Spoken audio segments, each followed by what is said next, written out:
Prezados colegas, muito boa noite. É com enorme satisfação que, em nome da diretoria do Departamento de Aterosclerose, nós estamos iniciando mais um encontro dos grupos de estudos e, nesta oportunidade, temos um privilégio muito grande de trazer aos senhores uma colega de minha instituição-mãe, do Instituto do Coração da Faculdade de Medicina da USP, a professora Jaqueline Shows. Eu lembro da Jaqueline desde a sua época de residência e ela fez uma meteórica carreira, iniciando a sua vida acadêmica, mais especificamente na área de aterosclerose, nunca nos abandonando, mas buscando um caminho muito próprio dentro do controle do tabagismo, o que nós queremos enaltecer, inclusive agora, nessa última semana, onde ela acaba de ter um trabalho de seu grupo aprovado no Tobacco Prevention and Cessation. Então, Jaqueline é um dos maiores nomes da medicina brasileira em termos de controle, em termos de ação antitabagista, e para nós, do DA, é uma satisfação muito grande tê-la como nossa sócia integrante nas nossas atividades. Eu queria passar o comando da nossa reunião ao nosso secretário-geral, professor Henrique Tria, da Unifesp, Escola Paulista de Medicina, minha querida escola. Boa noite, Chagas, boa noite, colegas. Como o doutor Chagas falou, é um prazer muito grande, é um privilégio nós temos a doutora Jaqueline palestrando para a gente. E oportunamente, eu queria, antes de fazer a formal da doutora Jaqueline, fazer um testemunho esse de um ex-tabagista. Hoje eu tenho 60 anos, e eu tive todas as facilidades para começar a fumar aos meus 12, 13 anos. E, ao mesmo tempo que eu tive essas facilidades, já na vida adulta, eu tive também todas as dificuldades para parar de fumar. Então, eu acho que esse é um tema extremamente importante, a doutora Jaqueline com certeza vai abordar esses aspectos e, principalmente, determinar para a gente, dar algumas dicas, conforme a recente publicação dela, de como a gente abordar isso no dia a dia do nosso consultório. Jaqueline, se me permite chamar assim, Claro. Muito obrigado pelo seu aceite, a palavra e o espaço é seu, tá bom? Muito obrigado, Jaque. Bom, eu queria agradecer ao Chagas, ao Henrique, toda a equipe da aterosclerose, realmente é minha casa, eu comecei lá muito tempo atrás, em 83, eu já perdi até as contas, em 93, 92 eu já era médica assistente do Lípides, com o doutor professor Sérgio Giannini, com a doutora Neuza, com o doutor Jaime Diamante. Eu tive a sorte de ter esses tutores, essas pessoas maravilhosas na minha escalada, né? Então, profissional, e o doutor Giannini que acabou abrindo a oportunidade para que eu abrisse um ambulatório de tabagismo, né? Uma coisa que não existia, que não tinha, e que eu acabei criando em função de uma curiosidade própria. Claro que o INCOR montou um programa de abordagem ao tabagismo, e eu fui designada, assim, escolhida, não foi da minha parte, não houve essa iniciativa, eu fui, de fato, mandada. Mas eu peguei essa oportunidade, em contato com a OMS, tive apoio de uma grande instituição, que é a própria OMS, por pertencer ao INCOR, e, na sequência, o doutor Adib Jatene, como diretor da instituição, sendo ministro da Saúde, na sequência, desculpe o tic-tac aqui, o relógio aqui, o doutor Adib apoiando essa iniciativa, arrumando, vamos assim, foi um precursor mesmo, né? Foi a Lei 9294 de 1996, onde ela criava aquele primeiro conceito que o cigarro fazia mal, que até então a sociedade não entendia isso. Fumar era bom, era bonito em todo lugar, em todo ambiente, tinham poucas restrições, os hospitais, a cardiologia mesmo não se ocupava desse assunto, então foi uma coisa, um pioneirismo, né? Mas eu tive a sorte de estar numa grande instituição e ter grandes tutores, homens inteligentes, pessoas muito perspicazes que entendiam a necessidade e me apoiaram nessa campanha. Então, eu acabei criando uma metodologia própria de tratamento de fumantes, porque eu não saí do país para fazer isso, então, eu acabei criando um método próprio, e sempre levando em consideração a abordagem que a gente usa na cardiologia. Nós somos enfáticos, com metas claras para a pressão arterial tem que estar controlada, a meta do LDL tem que ser atingida, então, a meta do tabagismo é parar de fumar. Então, toda uma energia criada para que isso acontecesse. Foi uma experiência muito positiva e, ao longo dos anos, a gente vai se aperfeiçoando, a medicina também nos ofereceu medicamentos de melhor qualidade, o entendimento também de outras comorbidades psiquiátricas tão importantes na abordagem do fumante, né? A nicotina é um remédio, pode-se dizer assim, e por isso que muitas pessoas se tratam fumando, né? De questões da alma, né? E é uma oportunidade de a gente poder falar desse assunto, e o desafio foi sempre esse, tentar encontrar caminhos que mais e mais pessoas tivessem êxito e sucesso em parar de fumar. Parar de fumar é muito sofrido, as pessoas vêm, principalmente aquelas que são doentes e precisam parar, chegam assim de cabeça baixa, como se não fosse possível parar de fumar, né?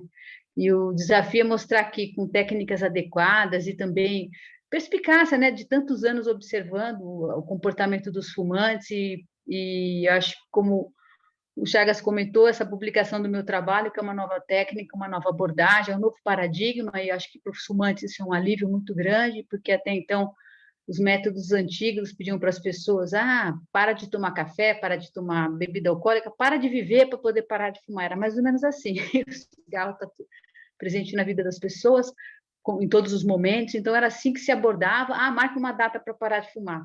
Metade dos fumantes já corria com essa marca, uma data para parar de fumar, né? Então, essas coisas complicadas para quem é fumante, para quem é dependente, tem dificuldade. Então, a gente vai ser uma oportunidade de a gente discorrer um pouco disso, da importância que eu sempre vi das pessoas com doença cardiovascular pararem de fumar e descobrir como ajudá-las, porque a dependência estava lá, o fumante, o que mais ele quer é encontrar alguma coisa que diga, você pode continuar fumando, que isso não vai te fazer mal, né? Isso é o desejo do fumante.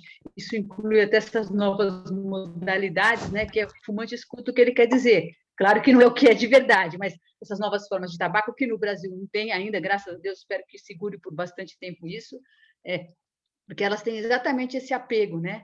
Essa finalidade de querer que as pessoas acreditem que elas podem continuarem consumindo nicotina de uma forma inócua, segura, tranquila, e a gente sabe que isso não é verdade. Mas, enfim, vamos começar a apresentação aqui para não ficar muito tarde, tá? Pode ser?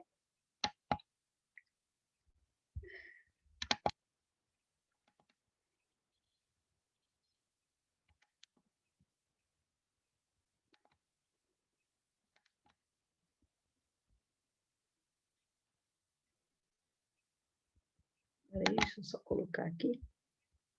Chico, ficou bem na minha frente aqui. Peraí. Vamos lá. Então, tá tudo certo? Faz um ok aqui. Tá certinho, Chagas? Tá? Tudo certo. Então, vamos lá. Então, Perfeito. Tá. O programa de tabagismo do INCOR, eu sou a diretora do programa, a Tânia é minha aluna de pós-graduação, egressa já, fez a tese do impacto da lei antifumo na redução de mortes por infarto e AVC, já publicado o trabalho no Tobacco Control, uma revista de grande impacto, e ainda tem a Patrícia, a Bianca e a Iana, inclusive vou ter a oportunidade até de apresentar a tese da Iana, que envolve lípides, né, também. Então, nossa equipe é pequena, mas bem ativa. Deixa eu entrar aqui. Não está entrando? Peraí. Minha barra aqui, que está ficando bem na minha frente aqui, consigo... Está no modo apresentação, doutora Jaqueline? Tá, peraí, é que a barra ficou bem em cima da... A barra de vocês está bem em cima da modo apresentação, não estou conseguindo subir ela aqui. Peraí, deixa eu voltar de novo. Quiser fechar e abrir de novo? Estou tentando fazer isso aqui. Fechar.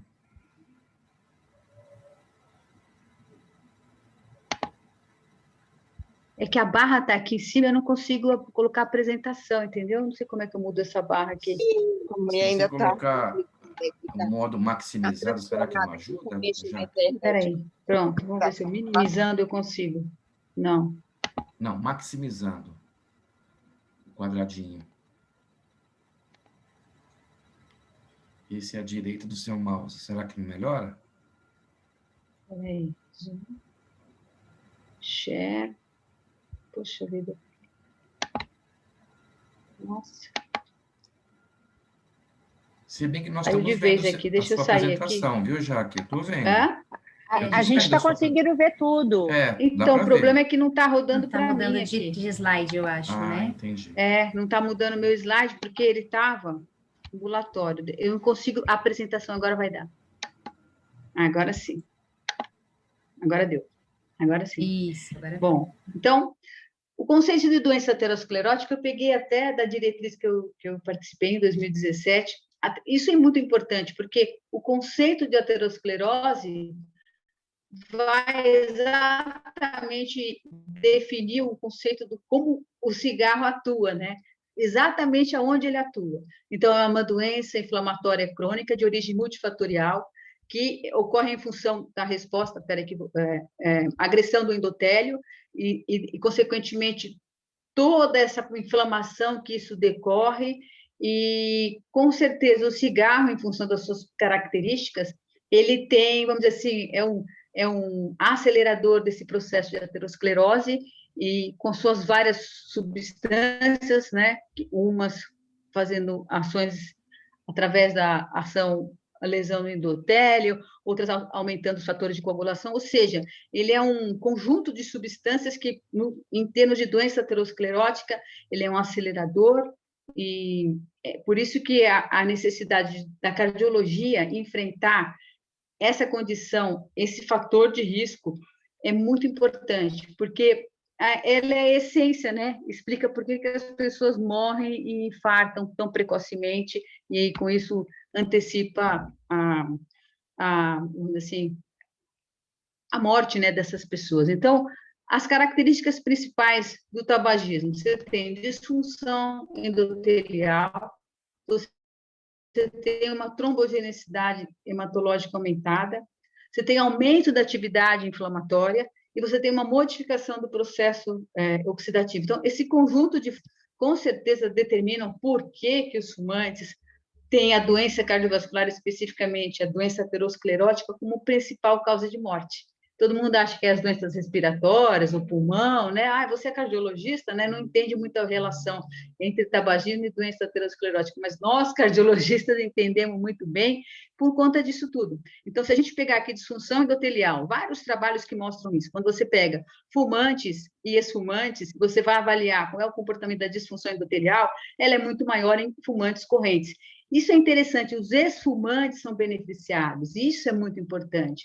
A cessação do tabagismo, principalmente em prevenção secundária, ela é determinante da redução de novos eventos. Então, e de uma forma muito precoce, diferente muitas vezes de outras condições que você, por exemplo, o tabagismo, quando o indivíduo cessa, ele aquele fator de risco é eliminado quando ele não retorna mais, não volta mais a fumar. Então, pode dizer, você cura o indivíduo daquela condição, ele é modificável. E o fato dele se tornar um ex-fumante, em termos de risco cardiovascular, esse benefício é muito rápido. Em pouco tempo, em 2 anos, tem uma redução de mais de 50%. Pelas características, em termos de dano, o fluxo, a dilatação dependente do fluxo, né? Quando você pega aqui, nessas bolinhas aqui, verdinhas claras, você tem a angiografia de pessoas não fumantes.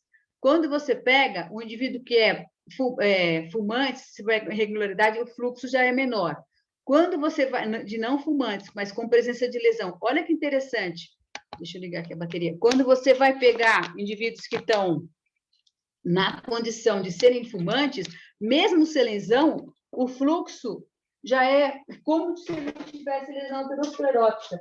Quando, de fato, ele tem lesão aterosclerótica, isso, então, é mais acentuado. Então, mostra claramente que o tabagismo interfere no fluxo coronariano, cardiovascular como um todo. Quando você vai pegar a presença do fator tisular, né? Ele é extremamente aumentado nos indivíduos que fumam. Os bóticos são tão importantes no fumantes. Às vezes, a trombogenicidade aumentada faz com que a placa tenha uma ruptura aguda e o indivíduo tem um evento cardiovascular agudo em função dessas características próprias do tabagismo em relação à doença aterosclerótica. Quando a gente vai avaliar também a questão que envolve a modificação oxidativa, então, quando você vai dosar o isoprostano, F2-isoprostano, que interfere diretamente na peroxidação lipídica, ou seja, na oxidação da LDL, a gente sabe exatamente que os indivíduos que são fumantes têm essa condição mais agravada, esse processo oxidativo maior, tanto quando você pega o isoprostano livre quanto o esterificado, ele é maior no comparativo com os não fumantes, então, mostrando claramente essa questão da oxidação da LDL no processo de aterosclerose, de inflamação. Isso é interessante, a gente vai falar um pouco mais para frente das partículas de HDL, que é a tese da minha aluna de doutorado. E essa explicação em relação a esse processo oxidativo é muito relevante no quesito funcionalidade das partículas de HDL no transporte reverso e nesse inibição desse processo inflamatório, porque não é só o HDL, é o HDL e a sua função, o LDL também, a função inflamatória desse processo todo, que o cigarro como um agente potencialmente, a fumaça do cigarro como um agente potencialmente inflamatório. E não só fumaça, quando a gente diz a fumaça com monóxido de carbono, com combustão, mas a própria nicotina, com uma ação específica também nessa situação. Então, também quando a gente vai pegar o óxido nítrico, que é a substância vasodilatadora primária produzida nas células endoteliais, você tem vários trabalhos que mostram que a produção do óxido nítrico é diminuída nos fumantes em comparação com não fumantes. São vários e vários estudos, inclusive até em fumo passivo, né? Eu me lembro quando teve a aprovação da lei antifumo no estado de São Paulo, eu fiz um levantamento de vários trabalhos mostrando a lesão endotelial das pessoas expostas passivamente para o cigarro, e a gente teve a felicidade de dosar o monóxido de carbono nos estabelecimentos da cidade de São Paulo, antes e pós a lei, mostrar que, de fato, a lei mudou a concentração de monóxido de carbono de dentro desses locais, ou seja, não havia mais exposição involuntária à fumaça do cigarro, já que era o maior elemento de marcador de, entre aspas, de exposição à fumaça do cigarro, e, na sequência, obter, através do estudo da tese da Tânia, avaliar o impacto em redução de mortalidade por infarto agudo na cidade de São Paulo. Foram mais de 500 óbitos em prevenção por fumo. Basicamente, a gente imagina que é secundário ao tabagismo passivo, né? E também, já que não houve uma redução do número de fumantes naquele momento, e também outras variáveis que foram controladas, como, por exemplo, poluição ambiental, mudança na forma de você tratar o infarto agudo, não existiu nada. O que, de fato, existiu foi mudanças de temperatura, pressão de ar, nada que pudesse justificar aquele decréscimo que existiu com a implementação da lei.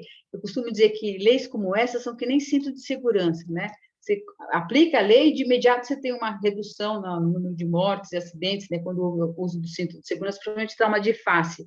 Com a lei antifumo foi exatamente isso, você fez um degrau, uma redução de mortes, claro que depois, com o passar do tempo, aquele efeito se estabiliza, né? Não se perpetua, mas você vê aquela queda. Então, foram 500 mortes evitadas por tabagismo passivo relacionadas a infarto do miocárdio e cerca de 200 por AVC, que também é um trabalho agora da Tânia, que vai ser, a gente espera em breve publicar, relacionando isso. Então, a questão do tabaco ela é tão intrínseca com doença cardiovascular e disfunção de endotélio, exposição, que até o fumo passivo segue a mesma trajetória, claro que numa menor proporção, mas não menos importante, né? Quando você vai pegar também a presença das células dos leucócitos, ela é aumentada nos indivíduos que fumam, isso de maneira significativa, é quando você pega esse fumante, olha que interessante, mostrando de novo a importância da cessação. Por isso que eu jamais defendi ter a redução de danos, não existe redução de danos. E nós estamos falando de pacientes, não estou falando de subgrupos populacionais de fumantes, estou falando de fumante com doença cardiovascular, em que você tem que fazer esse indivíduo parar de fumar. Não existe redução de danos. Vou fumar 3 cigarros, vou fumar 4. Não, você vai parar de fumar. Até porque é impossível fumar 3 a 4 cigarros. As pessoas recaem. Ou vou fumar uma forma alternativa. Não adianta. A nicotina que ele precisa está printada no cérebro. O cara vai aumentar o consumo até muitas vezes até com essas novas formas, como o Juul, né, que é aquele pendrivezinho que libera mais nicotina do que o cigarro convencional, o indivíduo fica até mais adicto, porque a regulação dos neurotransmissores, do upregulation, é até maior. Então, o cara, chupeta do diabo, não tira da boca. Então, não adianta, o objetivo é muito claro. Você quer reduzir risco cardiovascular? Pare de fumar. Você quer ser livre, não depender de nicotina sob qualquer forma? Pare de fumar. A gente trata não só a questão relacionada ao risco cardiovascular, como a dependência da própria nicotina. Bom, então vamos seguir aqui.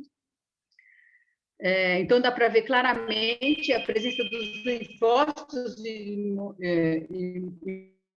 imunócitos maiores nos indivíduos que continuam fumando. Isso a gente sabe que no processo de aterosclerose uma relevância importante. Bom, e com isso, falando de que isso tem a ver com infarto do miocárdio, com AVC e doença arterial periférica, que são as principais causas de óbito no nosso país. Então, a importância de se parar de fumar, ela é determinante. Embora a gente tenha tido muito êxito na redução do número de fumantes, na prevalência, ainda temos um exército de fumantes estimado em 17, 18 milhões de pessoas que fumam. Então, o desafio é muito grande, o país é dimensão continental, é o país com o maior número de fumantes. Em percentuais, somos uns que têm a prevalência mais baixa, nossa prevalência está ao redor de 9%, uma redução muito significativa, senão a gente estava numa situação pior ainda do que a gente está em termos de SUS, sobrecarga do SUS com doenças tabaco relacionadas, que tabagismo tem essa capacidade, né? Causa doença cardiovascular, doenças neoplásicas e doenças pulmonares. É brincadeira isso. E risco para várias outras, distúrbio da tireoide, processos reumáticos, que são piores nos indivíduos que fumam. Então, é uma coisa bem complexa, né? Então, a importância de se parar de fumar, ela é crucial. Quando a gente pega o estudo Interheart, muito interessante esse estudo, que todo mundo conhece, né? É um clássico da cardiologia e da prevenção, que é um estudo feito em 52 países, onde ele foi avaliar os fatores modificáveis associados com o infarto agudo do miocárdio. Se a gente pegar os 3 maiores aqui, a gente vai ter... A gente vai ter tabagismo, hipertensão e lípides. Os 3 clássicos, desde o estudo de Framingham, são sempre eles que predominam e prevalecem. Mas desses aqui, qual que você, de fato, consegue modificar de forma definitiva? Tabagismo. Você consegue interferir, fazer o indivíduo parar de fumar e ele deixa de ter aquela condição com todo o benefício que a cessação pode trazer. Então, assim, estrategicamente, olha o peso disso, né? Olha o impacto disso. O colesterol é importante, importantíssimo. Hipertensão, todos são importantes, nem nada contra. Mas algo que tem essa tabagismo. É tabagismo. Então, se eu tivesse que escolher, né? Claro que as escolhas sempre são difíceis, mas se eu tivesse um dinheiro para gastar, onde eu gastaria? Sem dúvida nenhuma, eu faria as pessoas pararem de fumar. Mas sem dúvida nenhuma, de uma forma bastante efetiva, né? Bom, e aqui, quando a gente vai dizer... E isso impacta não só na própria doença cardiovascular, como até na pressão arterial. E isso a gente vê classicamente lá no INCOR, principalmente no ambulatório do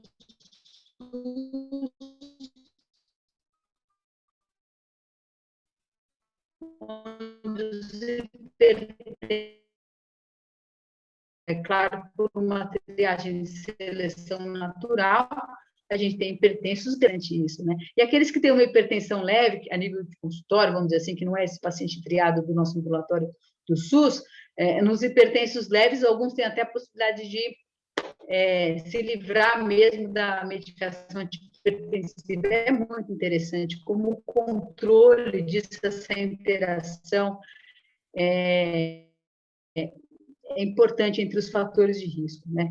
E a importância da cessação de pós, a gente está fazendo uma tese com o Raul Maranhão, avaliando a cinética do HDL, porque a gente sabe que o HDL reduz quando o indivíduo aumenta, quando o indivíduo para de fumar, isso é clássico, é bem conhecido. Mas a ideia é conhecer mais essa cinética e exatamente em quanto tempo esse benefício se dá. Porque, como a gente sabe, parar de fumar, o benefício, a redução de risco é 50% no período de 2 anos, é muito curto. E o tratamento do tabagismo são 12 semanas. Quando eu falo, vou tratar um paciente para parar de fumar, meu processo terapêutico, em geral, ele é estabelecido para que esse processo ocorra entre 4 semanas e ele leve ao fim em torno de 12 semanas, e pode-se dizer que o tratamento foi finalizado, foi completo, em termos de uso de medicação. Depois ele segue com follow-up telefônico, ou às vezes presencial, se for no SUS, até 1 ano. 1 ano a gente considera um ótimo período de segmento, com risco de, passou esse primeiro ano, de risco de recaída bem reduzido. Então, a gente dá alta para o paciente, mas o uso de medicação para parar de fumar, geralmente a gente faz num período de 12 semanas. Então, o estudo preliminar, que foi até o que a Iana se baseou, esse autor, ele avaliou o HDL, como o grupo de pacientes era pequeno, 21 e 7, 21 pararam, 7 não pararam, e ele tinha aqui, ele não isolou pacientes com comorbidades, não tinha hipertensos, tinha pacientes com outras doenças clínicas prejudicadas. Mas, de qualquer maneira, o que ele encontrou? Ele encontrou que esses indivíduos, comparando o grupo que não parou com o grupo que parou, o que ele já percebeu? A capacidade do fluxo de colesterol era maior no grupo que teve sucesso, isso com 12 semanas de cessação.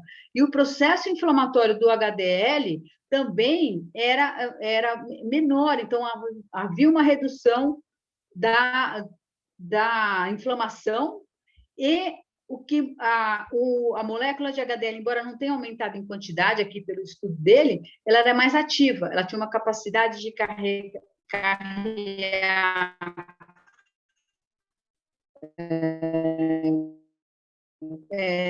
colesterol muito maior. Então, isso mostra que a dinâmica do HDL é modificada de pegar pacientes sem outras comorbidades. Eles são só fumantes e não tem outras condições que possam atrapalhar o entendimento disso. A gente já tem, acho que, se não me engano, já tem uns 15 pacientes, acho que se 10 pararam de fumar, 5 não, e o estudo, agora vamos calcular a força desse N para ver se o N calculado com total, que é ao redor de 50, é suficiente para mostrar essa diferença. Então, está na fase aí de conclusivo esse estudo de cessação.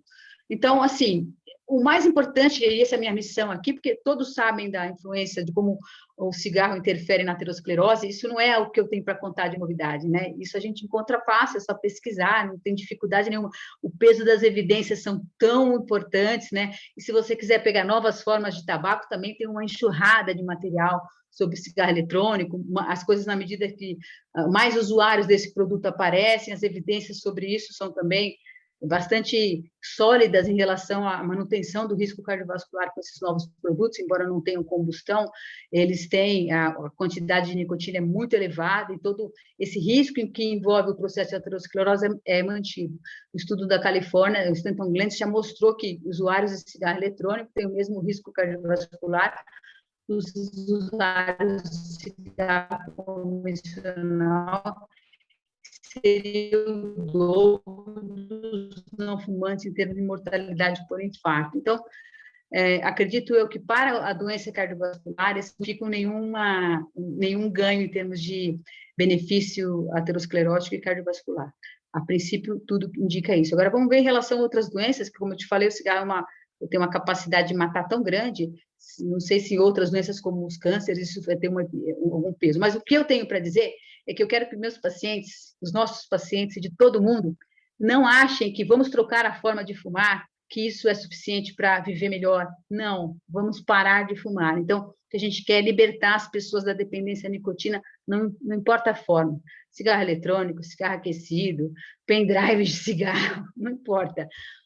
Vamos parar de fumar. E, para isso, eu diria que a intervenção tem que ter alguns focos. Por exemplo, quando a gente pega os nossos pacientes, o cara teve um infarto, tem alta, para de fumar. Ótimo.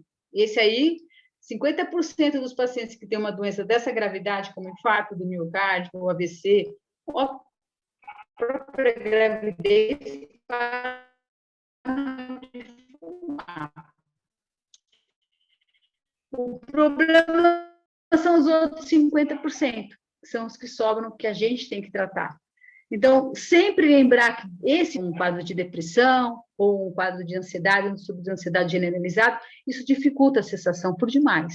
Então, que a abordagem nessa situação, para esse tipo de paciente, em prevenção secundária, por exemplo, ela tem que ser especializada. Por quê? Porque dificilmente esse indivíduo com um papinho, para de fumar, que você consegue, isso não vai funcionar para ele.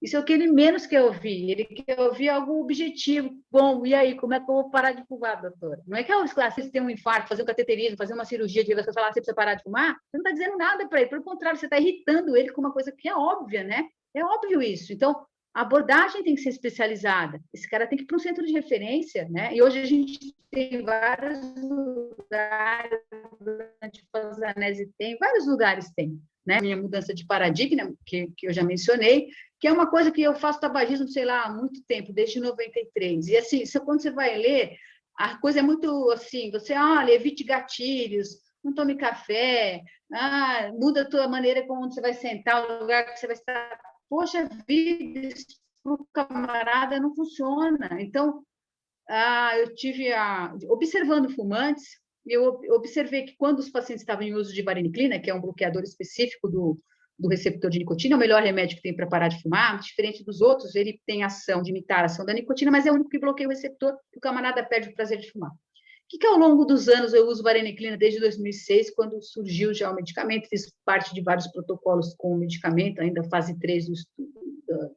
dos estudos, depois fase 4.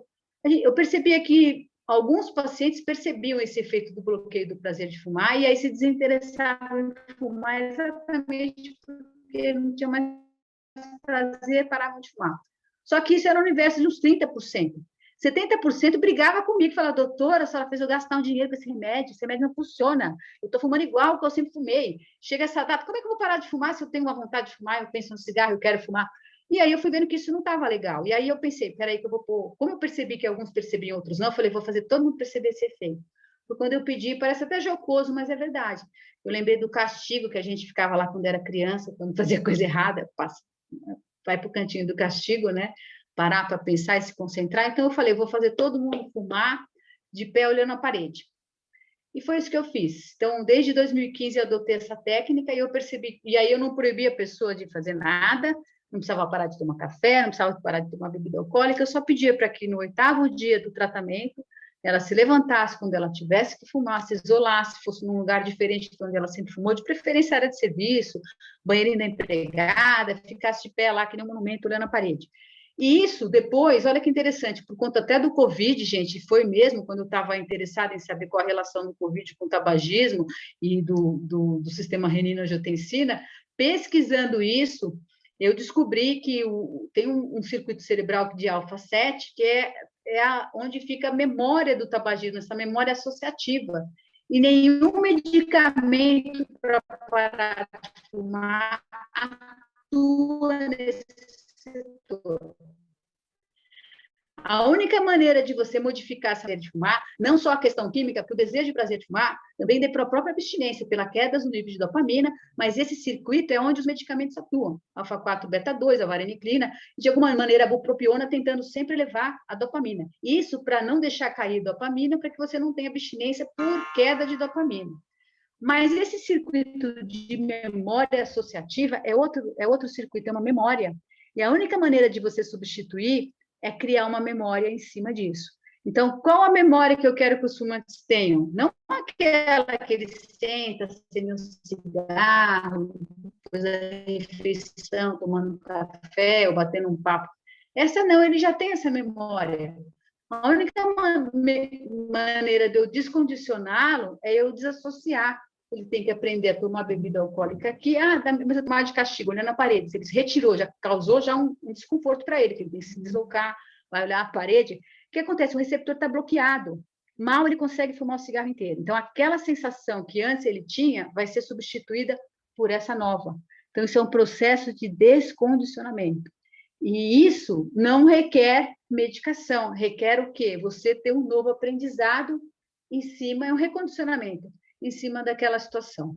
Então, quando eu fiz o trabalho, eu até publiquei o trabalho, a Fernanda Consolim foi minha colega, o Marcelo, nesse trabalho sobre a importância da interação entre hipertensão, renina, sistema renina-angiotensina e tabagismo. Aí foi que eu descobri esse circuito de alfa-7, que até está sendo proposto novos medicamentos para tabagismo que atuem, mas por enquanto a gente não tem. Então, a minha técnica comportamental, supostamente, essa técnica de você fumar de castigo, nada mais é que uma maneira de você substituir uma memória associativa por uma que é prazerosa, agradável, reconfortante, por uma que é neutra, eu diria até desconfortável, né? Você fica parado em pé, fumando e com o receptor bloqueado, impedindo que você tenha prazer de fumar. E isso a gente traduz em números, né? Isso é que importa, não é? Eu acho isso, eu acho aquilo. Não, é números que importa, é resultado. Então, esse trabalho tem até a participação da Serena Tonstedt, que é uma grande especialista em tabagismo, ela é da Universidade de Oslo, e ela foi coautora do meu trabalho e avaliou toda a minha técnica. Então, fumar de castigo, em inglês ficou esse título que ela deu. No início eu tinha chamado Discipline Smoking, aí ela falou, não, Discipline Smoking em inglês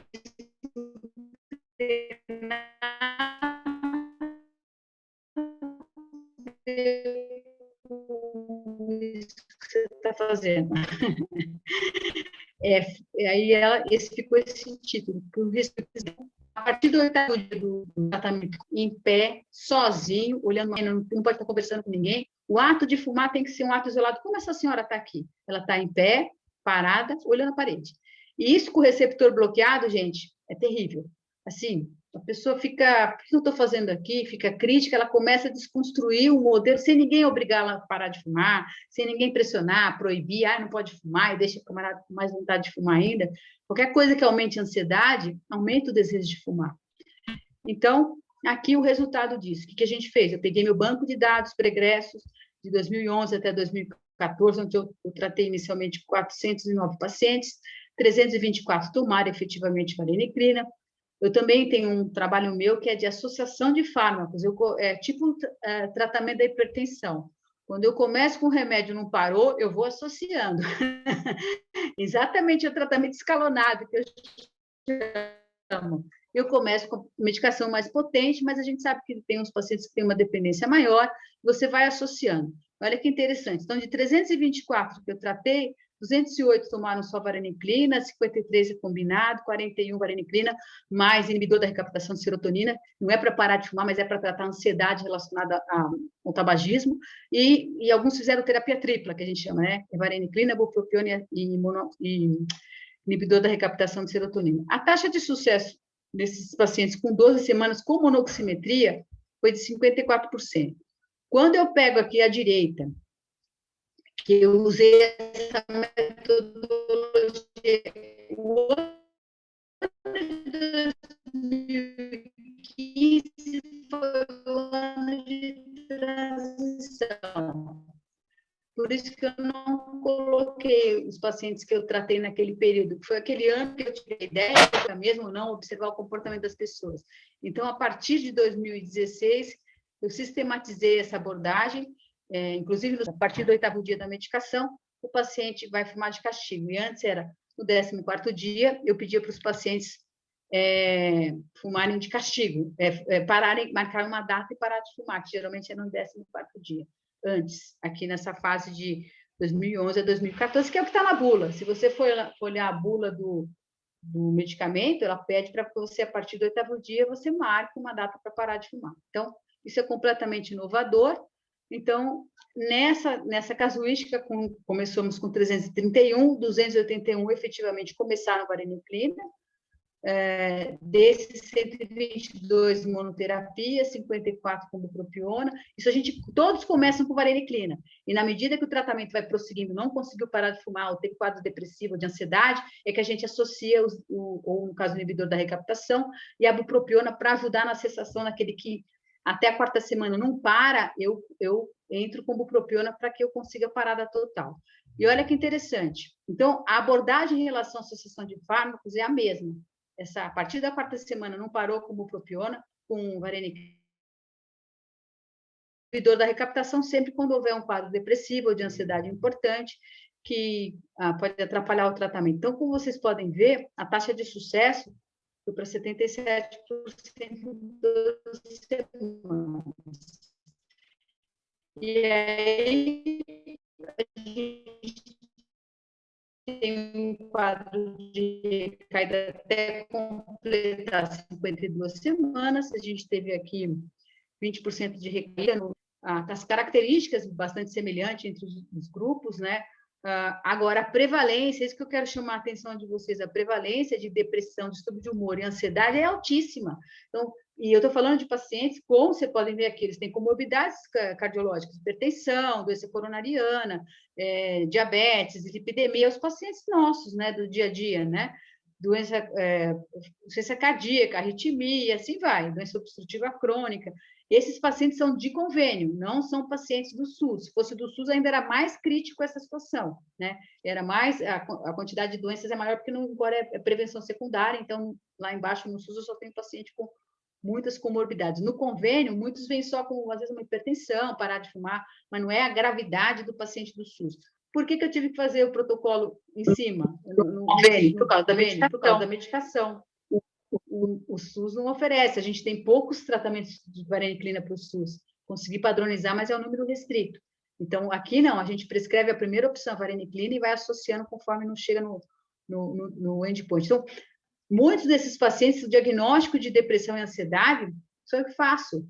E isso tem uma coisa fundamental. E é interessante que esse diagnóstico de hipertensão e de depressão e ansiedade é um diagnóstico de um quadro leve. Quando é importante, ele já foi no psiquiatra. Mas isso vai atrapalhar na hora de ele parar de fumar. Isso é decisivo na hora dele parar, você fazer essa abordagem.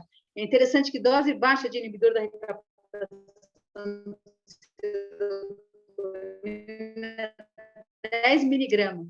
A pessoa fala, nossa, eu estou equilibrada. Não é que a pessoa virou outra pessoa, não, ela sente equilíbrio, né? Que o cigarro dá uma impulsividade, ela vai lá, fica nervosa, vai lá e fuma. Você estabiliza o tratamento flui, né? Ele consegue fumar de castigo. Não,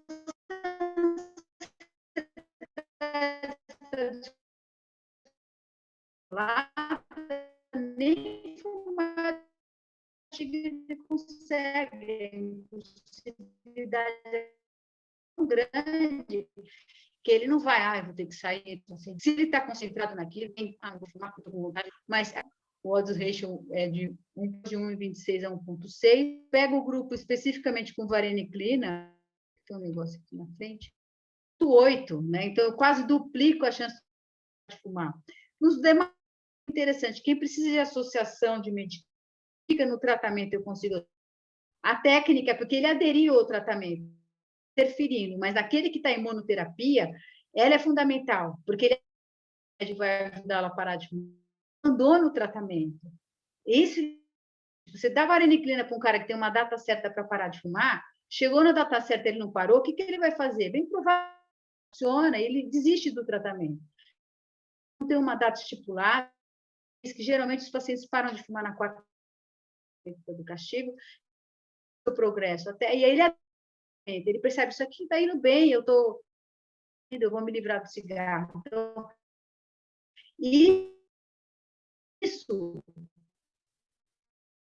mantém o paciente em tratamento com essa técnica, isso com que ele, de fato, chance maior de parar de fumar.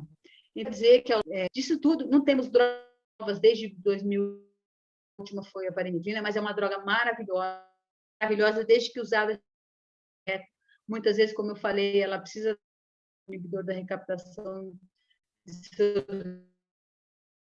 naqueles pacientes que precisam, que têm um quadro de ansiedade, depressão, mascarado, parar de fumar é um tripé. Os três precisam estar bem montados. O primeiro é a questão do equilíbrio emocional. Você tem ou não tem? O cigarro faz parte ou não é teu remédio? E a gente percebe claramente, o paciente mesmo ele já chega dizendo, doutor, quando está tudo bem, eu fumo um maço. Mas quando a coisa está feia, eu fumo 30 cigarros, 35, depende do meu humor. O cara que já conta isso para você, gato no telhado. O cigarro é remédio para ele. E isso é muito frequente, é muito comum, e essas pessoas nunca foram tratadas. Por quê? Elas se tratam, elas se medicam fumando. Por isso que elas não procuram ajuda. O remédio cigarro, entre aspas, está bastando. Mas na hora de parar de fumar, isso é fundamental. Se eu dou uma vareniclina com um camarada assim, são aqueles lá que... Lembra do que dava... Você entra na internet e diz que o Champix dá distúrbio psiquiátrico. Ele não dá nada, é que ele bloqueia a tábua de salvação dos indivíduos. O camarada que tem um distúrbio de ansiedade, um quadro depressivo, não está tratado. Você usa uma vareniclina, bloqueia o receptor, mesmo que o cara fume, ele não tenha essa ação da nicotina, vai ser bom para ele? Claro que não vai. A ansiedade e a depressão vão se agravar, porque ele não tem um mecanismo de escape para isso. Então, essa percepção ela é fundamental. E nos nossos pacientes, todo mundo sabe que o paciente que teve infarto, tem doença aterosclerótica e cardiovascular, o quadro de humor é determinante para tudo. É o cara que não tem bons hábitos, não faz atividade física, é o cara que tem ansiedade, depressão de um monte, entendeu? É isso, as coisas estão interligadas, né? Quem tem bom hábito vai ser fumante? Quem vai ter depressão, ansiedade? Bem mais difícil, né? O cara ativo, a vida equilibrada. Claro que não é o nosso paciente, né? O nosso paciente é esse aqui. Bom, obeso, diabético, tipo 2, é tudo isso, né? Porque é sedentário, come um monte pra caramba, bebe um monte pra caramba, é tudo isso. Então, o tripé, então, a técnica para descondicionar sem marcar data, sem parar de fazer nada, sem parar de viver, porque tem que parar de fumar. Não, a gente quer desassociar. O cigarro é uma coisa, a sua vida é outra, você vai viver como as pessoas que não fumam, tomar café, tomar bebida alcoólica, ser feliz como quem não fuma, né? Bom, e o uso da medicação de tabaco. Eu acho que a minha mensagem é essa: eu tripé para parar de fumar, para ter um tratamento bom, com resultados efetivos. Acredito eu, nessa minha maturidade ao longo desses anos todos, eu acho que é uma coisa tão simples, é uma técnica tão... mas né, por que ninguém pensou nisso antes? Porque ninguém pensou nisso antes. Mas é isso, pessoal. Então, queria agradecer e me colocar à disposição para as perguntas. Muito bem, pessoal. Jaqueline, parabéns mais uma vez e grato pela aceite do seu convite. A gente conversando nos bastidores, a gente ficou sabendo, eu especificamente, que você militou inicialmente nos ambulatórios de lípides, né? E eu observei num dos seus diapositivos que você falou alguma coisa sobre HDL, né? E a gente sabe que na HDL é uma partícula, primariamente, é uma partícula anti-inflamatória. Mas nessas situações de inflamação sistêmica, qualquer inflamação, como doenças reumatológicas, doenças inflamatórias do intestino, e principalmente no tabagismo, a gente tem modificações fenotípicas nas proteínas de superfície dessa partícula, do HDL, especificamente a paroxonase e a ceroamiloide.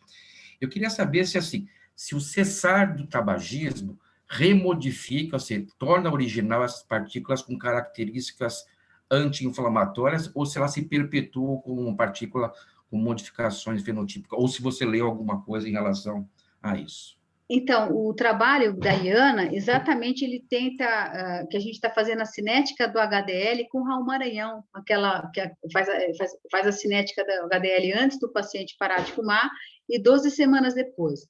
Os trabalhos preliminares que fizeram, como eu falei, ele encontrou redução da resposta inflamatória do HDL.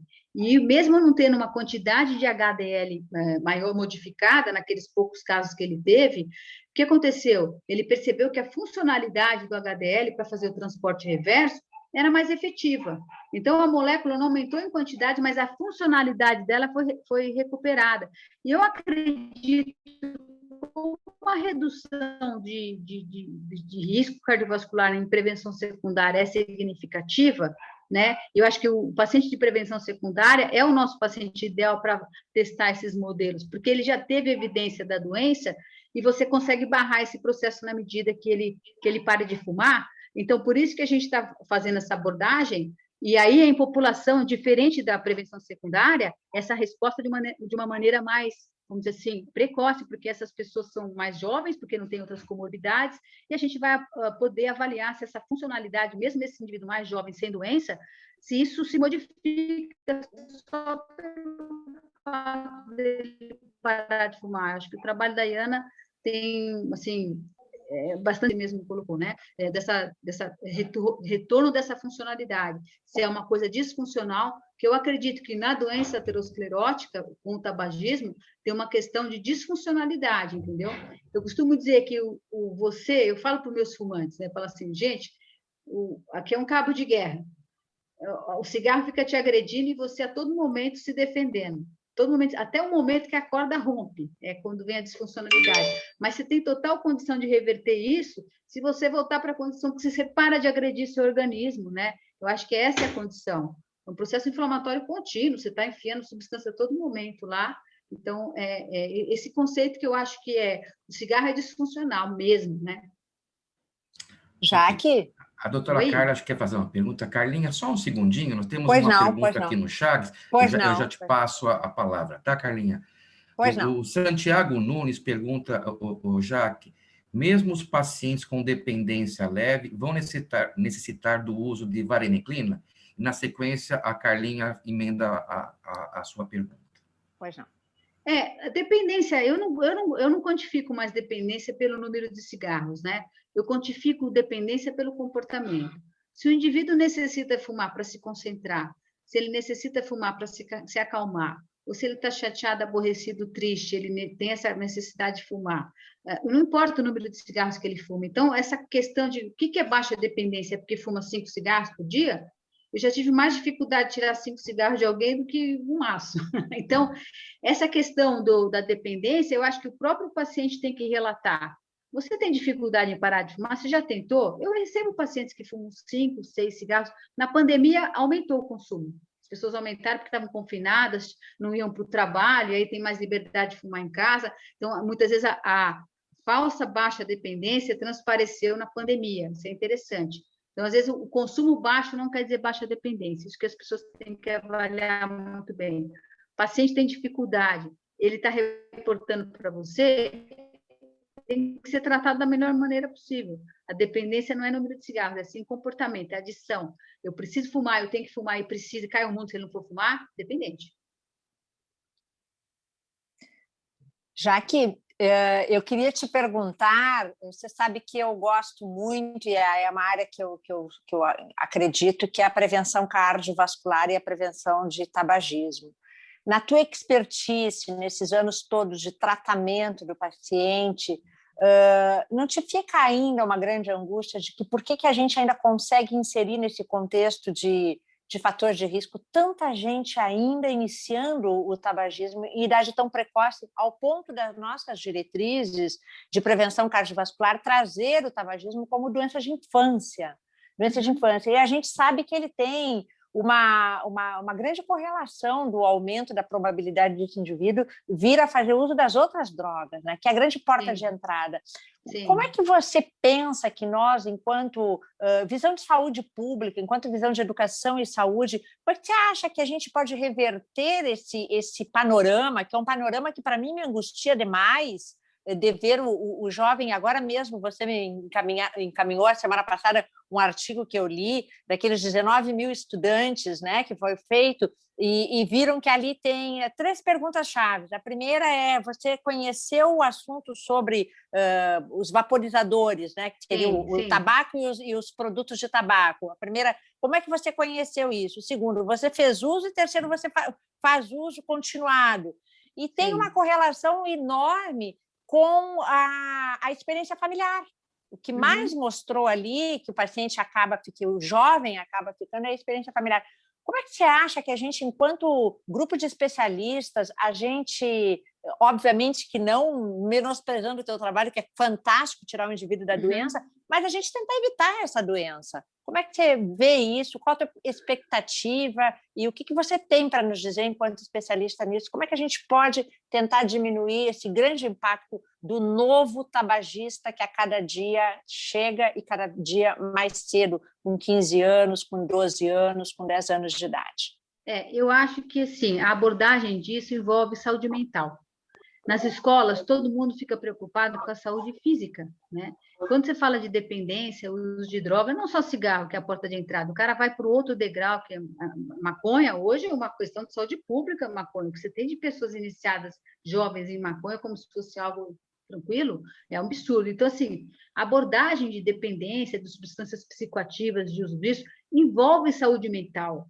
O que você quer para a sua vida? Quando você consome uma substância dela, qual a consequência no futuro? O que você vai ser? O que isso vai trazer de impacto você começando a fumar um cigarro agora e depois indo para a maconha ou para outra coisa? O que isso vai te proporcionar? Onde você vai chegar? Então, do mesmo modo que a gente chega, como você faz muito bem isso na abordagem de fatores de risco, né, na prevenção de obesidade, dieta, exercício físico, cuidando do corpo, a gente precisa cuidar da cabeça dessas pessoas, sabe? Isso é saúde mental. Quando você decide que você não vai se expor, eu não vou porque isso aqui vai mudar meu cérebro. O que a gente tem que valorizar? Eu entendo. A independência, o que todo mundo quer ser independente. Quando você entra no uso de uma substância psicoativa, o que você está abdicando exatamente é da sua dependência, sem perceber isso, né? Da sua independência. Então, assim, essa talvez abordagem, eu acho que deveria envolver questões que envolvem a importância da saúde mental. A gente tem trazido isso na psicologia positiva, que hoje a gente trabalha mais isso, e tem abordado cada vez menos a proibição, o não, a punição. Sim, você concorda que para essa faixa etária também isso é uma grande abordagem? A gente faz esse autoconhecimento, o empoderamento do conhecer a sua saúde física, mental, social e espiritual, como diz a Organização Mundial da Saúde, mas trabalhar com mecanismos de fatores de defesa, que eu chamo, eu digo fator protetor. Qual é o teu fator protetor? Essa abordagem você acha que é algo que mais para frente a gente vai poder medir, que eu tenho visto cada vez mais que a gente vai ter que medir, não com desfecho, mas com alguma coisa que nos mostra esse aumento de fator protetor, né? Eu tive uma oportunidade uma vez de escrever um artigo psiquiatra sobre dependência, tabagismo e familiar, era decisivo também. A importância, o que os pais falam para os filhos em casa sobre essas coisas todas, né? Não é só a escola, né? Mas o exemplo da própria casa, o que se diz sobre droga, o que se diz sobre cigarro, hábitos de vida. Então, o bom exemplo, ele é, vamos dizer assim, ele é didático, né? Ele é positivo, é um aprendizado, né? Até inconsciente, natural, de observação, mas fica aquele modelo, né? Então, eu acho que nessa condição é isso. E eu acho que o principal problema que a geração hoje está enfrentando são as novas formas de tabaco, né? Eu acho que isso, como o narguile, que é uma forma de iniciação, uma pegadinha, né? Para o indivíduo ter contato com droga. E aí, a sociedade vê o produto como algo inócuo. Então, uma tremenda campanha esclarecedora, dizendo isso aqui, gente, é uma porta de início, de iniciação. Não só para tabaco, as pessoas põem álcool, maconha. Ali é uma festa de consumo de várias substâncias psicoativas. Mas a ideia, então, o peso disso, desse mercado consumidor, sobre essa juventude que está vindo, é enorme, né? Querem que eles sejam viciados em tudo, de preferência. De preferência. Obrigada, Jaque. Jaqueline, se você me permite, acho que é a última perguntinha, que nós estamos, né, Chagas, com um horário meio estourado. Tem uma recente publicação de uma corte, do Eurospire 2, de uma corte emanada do Annie Hennis, né? Mostrando, na verdade, a meia-culpa médica, né? São poucos os médicos, eu não lembro a exatidão do número, mas acho que 15%, 16% dos médicos ou agentes de saúde que abordam esse tema tabagismo, a cessação do tabagismo com seus pacientes, né? Com certeza a gente precisaria de mais doutoras Jaquelines para atuar nessa área, mas o que você pode dizer para a gente, médico do dia a dia, que milita na prevenção da doença cardiovascular? Como abordar efetivamente esse paciente? Eu acho que, assim, dizer para o paciente que parar de fumar é possível, que ele vai ser amparado, aquele que você perceber que está preparado, já que a gente chama proativo, eu acho que com essas técnicas que eu coloquei, eu acho que não é difícil para a gente abordar.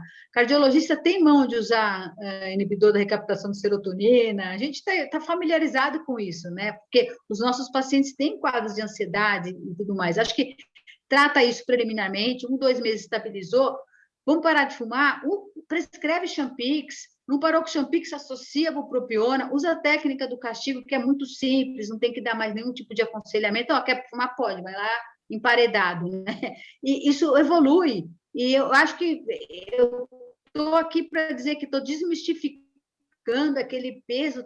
Eu lembro que quando eu lia lá, fui parar de fumar, lendo, né, porque não tinha ninguém para me ensinar, né, aprendi sozinha, tinha lá, terapia cognitivo-comportamental. Eu falava, meu Deus do céu, o que é isso? Eu ia ler um livro desse tamanho, eu achava uma babaquice aquilo, porque como é que a pessoa vai parar de tomar café? Me fala.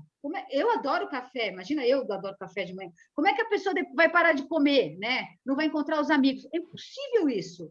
Você ter que se privar dessas coisas, né? Ficar elaborando, na fissura, elaborando o desejo de fumar. É uma fissura. Então, assim, acho que as nossas técnicas, por falta de conhecimento, opção, uma série de coisas, né? Na medida que o conhecimento vai evoluindo, eram inadequadas, inoportunas, e por isso que os cardiologistas fugiam de tratar tabagismo. Por quê? Vai oferecer uma coisa que não funciona. O paciente vai olhar e falar, doutor, né? Você vai fazer eu gastar dinheiro com esse remédio.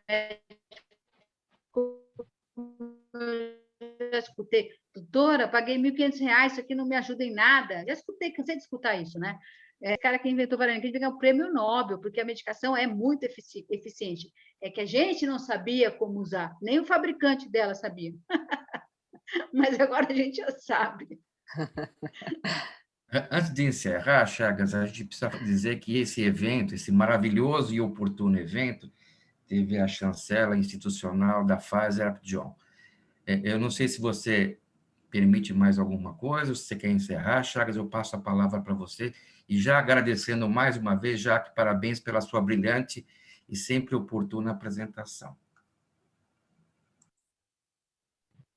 Muito obrigado, Henrique. Em nome do Departamento de Aterosclerose, nós queremos, uma vez mais, agradecer a Jaque, dizer que você está sempre presente e, para nós, uma grande alegria tê-la conosco. E os inúmeros colegas Brasil afora que estão participando aqui conosco nessa atividade hoje, e aqueles que poderão participar ainda através do sistema gravado. Logo, logo, a Aline coloca lá no site do nosso Departamento de Aterosclerose.